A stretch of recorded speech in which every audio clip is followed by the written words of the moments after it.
ဝရကွာပြဝတကဆောလေယူပဖလာဝရမောနော်ယူတကဆောနေဝရသာ BBS မောနော်ဒေါ်လာသာ BBS တပဖလာဘုန်နေတေဝရလသာ BBS ခေါ်ရနေအဝဟိနေတကဆောလေပြယောသူပဒိုတကဆောချောလမိဝရ MRTV မောနော် MRTV နာကဲဝပြယောသူပဒိုတကဆောမောနော်အခုနေအဝနေဘကနပြလာလို့ခေကောရကတကတဲ့ထောရဝတ်ကျဲမောနော်อันนี้โทรทัศน์ MRTV ของทางการเมียนมารายงานข่าวเป็นภาพที่เขามาให้ดูเนี่ยเขาบอกเป็นฝูงโดรนของกลุ่มก่อการร้ายใช้คำดอวัดเตวดาละไปยอสืบปโดทีวีในป้าพลาดว่าดอตากว่าที่ป้าเลยเตวดาละว่ามาเตอร์เตอร์หลอกคำว่าซอที่ป้าเนี่ยอะโดรนหมอเนาะเว้ยเนี่ยนี้นะคะมีโดรนที่เจอ13ตัวเตวดาละที่ว่าโดรนเนี่ยจะชีเซอร์บี้หมอเนาะถูกยิงสกัดได้เหนือกรุงเนปิดอร์วันนี้ที่ว่าละนิบิดอดอที่ว่าโดรนเนี่ยชีเซอร์บี้ดอข่าวว่าตาหลอดเต็มหมอดอไม่มีรายงานผู้ได้รับบาดเจ็บหรือเกิดความเสียหายใดๆกับสิ่งก่อสร้างคนนี้เลือปียอตุตักซอปพลาดว่าดูโดรนที่ป้าเนี่ยเห็นได้ก็ดูเลือกมหากว่าไม่เลยเลือกปากกับบ้านดูบ้านที่ปากกับซีเมดูโตนอนโตต้องมีบ้างหมดเลยรายงานข่าวระบุว่าเหตุนี้เกิดขึ้นเมื่อ 10 นาฬิกาวันนี้เดี๋ยววันนี้ตั้งแก้แต่เลยนาฬิชีเลยละท่อเย่ต่อหมดเนาะกองทัพอากาศเมียนมาเนี่ยตรวจพบโดรนแล้วก็ยิงสกัดเอาไว้ได้วันนี้เราชดาเลยไปยอดสึกเลยก็หลีกลาที่พาเราที่เวลาโดรนแฮดข่าวเวลาคลื่นมอกเข้ามาแปลว่าดอตเดอร์วันนี้หมดเนาะโดยพยายามระเบิดทำลายโดรนทิ้ง2 ลำต่อมาพบโดรน13 ลำตกเวลาแต่เวลาเลยที่เวลาโดรนที่พาแฮเลยก็มากกว่าตาเราเล็กกิโลที่ดอว่าโดรนเนี่ยคอมมานด์ชิตเตอร์บีหมดเนาะแต่เวลาข่าวเวลาหลอดเตะคีบีเราเล็กกิโลที่เราชิตเตอร์บีหมดเนาะจำนวนนี้มีที่ติดระเบิดรวมอยู่ด้วย4 ลำแต่เวลาโดรนเลยแฮดป้าคือเดี๋ยวเวลาคอมมานด์กลูคลีนี่ลุยบีหมดแต่เจ้าหน้าที่ความมั่นคงกำลังติดตามหาซากโดรนอื่นๆที่อาจจะถูกยิงตกเพิ่มเติมคนนี้เดี๋ยวเราว่าบางบ้านดาปียสื่อบางบ้านว่าเนี่ยคือเวลาโดนแล้วก็ที่พาแล้วชั่วโมงเดียวก็หลอดเตะว่าหมอว่าข่าวว่าเนี่ยหลอดเตะที่ว่าคือกี่คอมาหลอดเตะที่พาหมอเนาะเติมด้วยโดยก่อนหน้านี้รัฐบาลเอกภาพแห่งชาติหรือที่เรียกว่า NUG หรือรัฐบาลเงาเมียนมาเนี่ยกับกลุ่มต่อต้านเผด็จการทหารเมียนมาออกมาอ้างความรับผิดชอบนะคะว่าอยู่เบื้องหลังเหตุโจมตีกองบัญชาการกองทัพเมียนมาแล้วก็ฐานทัพอากาศซึ่งรายงานข่าวโดยคอมมาเดี๋ยวเราเลือกแก้ต่างเวลาคิดว่า NUG ไปแล้วทอดดาวไปอย่างสุดที่พาเนี่ยคอมมาเนี่ยมันเนี่ยว่ามูดามคอมมาเนี่ยตู้รอได้เลยถ้าพิธามาที่พามีได้ไปตามได้ตาเกลี่ยหรอหมอไว้แต่ยังเนาะสื่อของทางการเมียนมาถึงสถานที่ในตำแหน่งเดียวกันแต่ทางการเมียนมาไม่ได้ระบุว่าสถานที่เหล่านี้เป็นสถานที่ทางการทหาร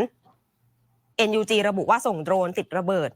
เข้าไปพุ่งเป้าที่สนามบินฐานทัพอากาศแล้วก็กองบัญชาการทหารบกเมียนมารวม29 ลำด้วยกันวันนี้ NUG ว่าด้วยเนี่ยแต่ว่าเลยว่าได้เชลาวความมั่นเราปฏิโพที่พาไปแล้วมาก็ว่าแล้วทอดดาวได้ไปยอดสึกไปดูที่พาเนี่ยเนาะแต่ว่าเชลาวว่าได้โดรนเนี่ยเบคิชิเบลมาเนาะว่าได้คิชิคุยเบียว่าอย่างเดิมก่อนเนี่ยว่าได้คอมมานด์เลยไปเลยมาก็ได้ไปยอดสึกก็บอกอยู่ปลอมไม่ไปยอดสึกตาฟิลมาล้อมมาก็น่าหลอดที่จะเจอเราเว้ยคิชิเปิดไปเลย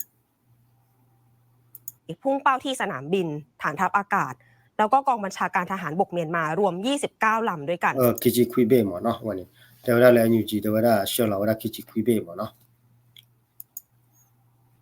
ขณะที่เมื่อวานนี้ผู้แทนสำนักงานเพื่อการประสานงานด้านมนุษยธรรมแห่งสหประชาชาติหรือว่า OCHA วันนี้แล้วมาก็จะตอนนั้นเนี่ยบักขะเลยต้าพูดเลยอยู่นะโอ้ยบักขะเลยว่าได้ไปยอกอตาเกกอเลย OCHA หมอเนาะแต่ก็บักขะไปยอกอตาเกกอ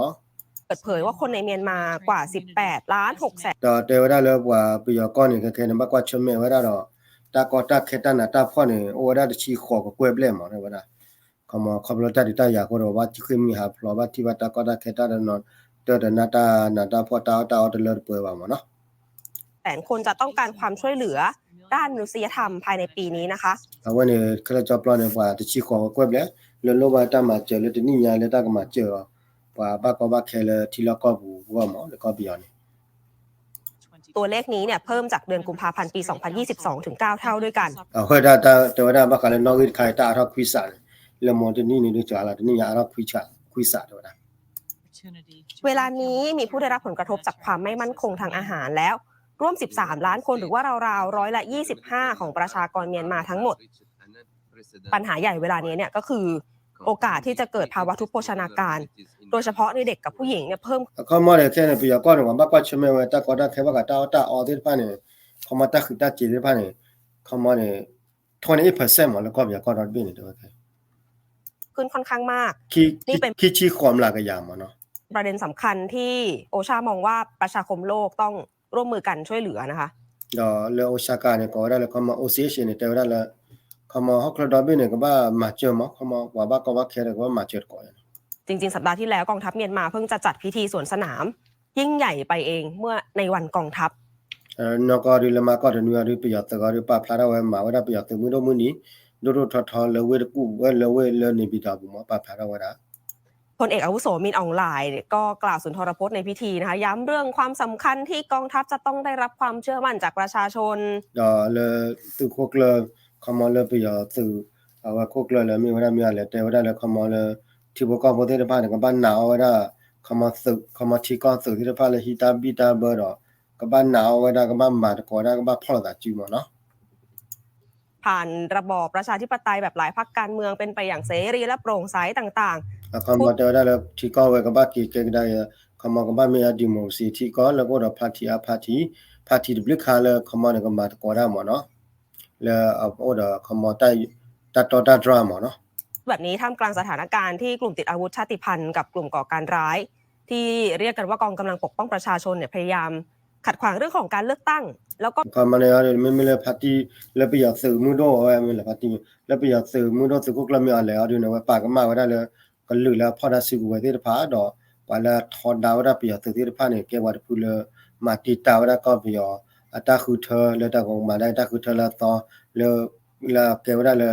คำว่าละตบลีละอายุต่อมาเนาะเดี๋ยวได้ปฏิทินเนี่ยเกี่ยวได้ว่าแล้วมาติดตามาเนาะก็มีชาติมหาอำนาจบางประเทศแทรกแซงกิจการของประเทศเล็กๆอย่างเมียนมาด้วยโดยวิธีวันนี้เทศกาลที่ก็แล้วดูทอดที่ผ่านนู่นเรามาชิชูราก็มานู่นเรามาบิบุเจตระมาเนาะการหลากหลายรูปแบบเป็นคำพูดของมินออนไลน์นะคะและเขายังระบุด้วยว่ากองทัพเมียนมาเนี่ยขึ้นมารับผิดชอบหน้าที่ตามรัฐธรรมนูญตั้งแต่1กุมภาพันธ์ปี2021แล้วเพื่อก็เนี่ยก็ไม่ได้ไปอยากสื่อเขาด้วยนะว่ามูดาเลยแค่มาบ้านเราก็ได้เวลาไปอยากก็เขามาเอาที่ก็ตัดที่รู้ก็แต่ตับเลือดแต่สักโคตรเสียหมดแล้วเขามาไปอยากสื่อว่าได้เลยก็พ่อเลยมาบ้านหลอดพอดีไว้ได้ที่ผ่านนี้หลอดหมดแต่ว่าเขามาแต่เวลาเลยแต่ให้ไปอยากสื่อเนี่ยไม่เลยเขามาเนี่ยก็ฮีตาสุดาก็มาหลอดโจหลอดก็เปิดได้หลอดโจได้ไหมวะเขามาว่าได้คาเลยแค่มาบ้านก็พอดีได้ขอที่ผ่านหลอดแต่ยังเสริมสร้างความแข็งแกร่งของประชาธิปไตยแต่ในทางปฏิบัติแล้วความแข็งแกร่งเสถียรภาพของเมียนมาก็ลดลงเรื่อยๆจากความเคลื่อนไหวของกลุ่มกบฏต่างๆครับนักกีฬาด้วยเราไม่กว่าเลยเต้าตาว่าก็เนี่ยเขาเป็นระบาดทอดาเบียตัวอาดูแลก็เราเดี๋ยวได้ไปอยากตัวเราเนี่ยแค่เนี่ยกุจ้าเรากุยเราอันความพยายามในการที่จะโจมตีเมืองหลวงด้วยโดรนนี่เป็นเรื่องใหม่นะครับแต่การใช้โดรนสำหรับปฏิบัติการต่างๆสำหรับกลุ่มต่อต้านอาหารเมียนมาไม่ใช่เรื่องใหม่เพราะว่าจริงๆก็จะถูกพูดถึงกันมาตั้งแต่ช่วงปีที่แล้วเราจะเห็นความเคลื่อนไหวมากๆช่วงกลางปีเขามาแล้วถ้าดูถ้าอยากแล้วก็อยากว่าสู้ได้โดรนที่ผ่านนี่จะมีแต่ละซ้อมมีแต่ละมีแต่สารสู้แล้วถ้าดูสารเท่าแล้วถ้าดูถ้าอยากแก้แล้วเขามาเลยเอาเนี่ยแก้เท่าหรือหมอแก้แล้วเขามาแล้วปุกุยลีดอแค่เราเนี่ยเขามาสารสู้ได้โดรนเลยเขาเนี่ยมีดอมีกันนี่เขามาดูว่าสารเตแล้วปุกุยนี่พาจิลิหมอเดี๋ยวว่าเตว่าถ้าโกรธที่ผ่านตอนมีแต่ละซ้อม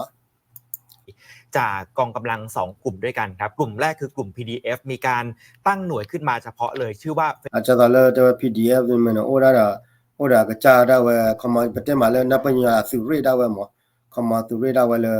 ราชาสเปเชียลสุริแล้วโอ้ได้ก็ได้เลยว่า draw สุริโอ้หมอได้ยังหมอเนาะ Federal Wing พัฒนาก็ได้ว่ามีเลย Federal Wing หมอเลย Federal Wing ว่าเนี่ยโอ้ได้ตัวเรียกว่าเนี่ยเราจะแล้วก็ตีว่าโจก็มารีดาโจแล้วก็ขาก็ดูเขามาเลยตัดดูได้ยากกว่ามันเนาะโอนปีกตรึงนะครับเพื่อที่จะใช้ในปฏิบัติการต่างๆอีกกลุ่มหนึ่งก็คือกลุ่มที่ชื่อว่า KNDF อันนี้จะอยู่ในรัฐขยาตรงข้ามกับจังหวัดแม่ฮ่องสอนของบ้านเรานะครับก็จะมีปฏิบัติการแล้วก็มีข่าวออกมาในช่วงกลางปีที่แล้วเพราะว่าประกาศระดมทุนประมาณ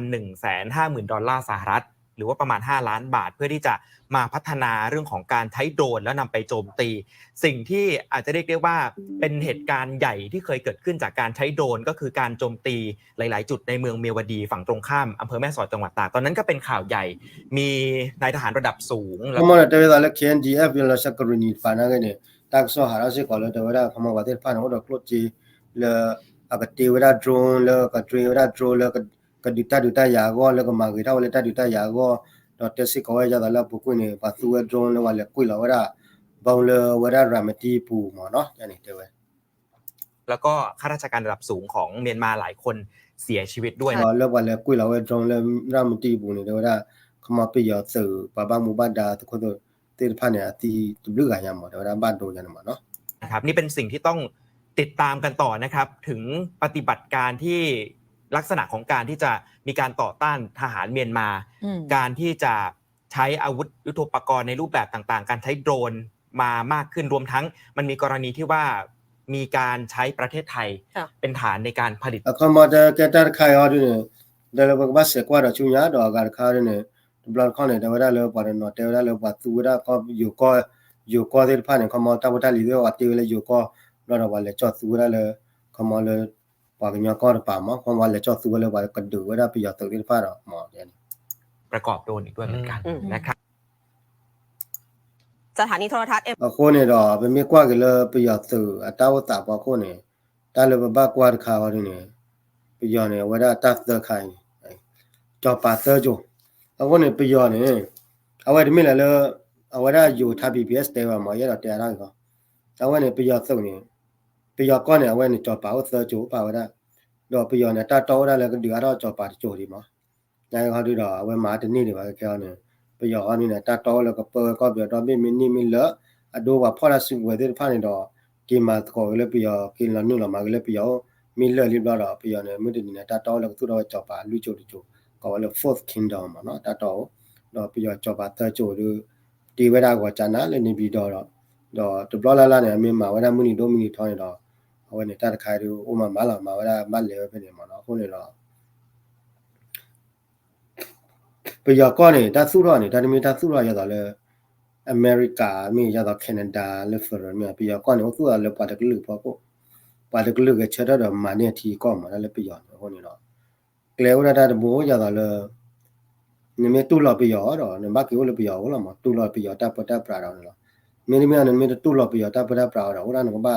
we cha da le nga cha kho da wa da ba tu lo nga cha thi de ko de ble ma ne ho ko de ki mo no le pi ya ne ka lu ne ke wa da le a de ma lo ma ma ti ke mu ke me ma ti ke mu de da ma lo ma ma da to la ko ne pa ga nya ko le ke lo le federal me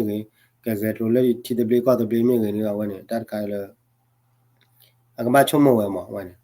ko ma ne pi ya ne ba ka le a ta pa sa o le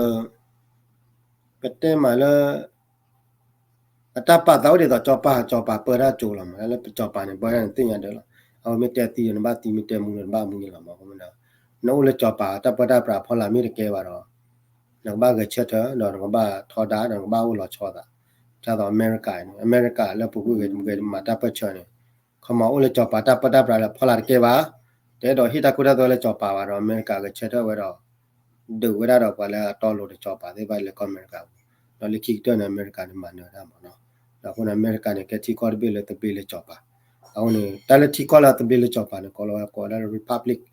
ta to tu me ti ko la ko Republic ne wa ne ti ko de pa ne wa te be le cho pa no au ne pe ya ko de ke da ko le Republic pa sa na ki ne de ta to ma le tu da ga cho pa le ki ti cho do ma no na de ma wa le tho pwe de ba na ba ko kwa ma no ta be la de ni ya ke te pwe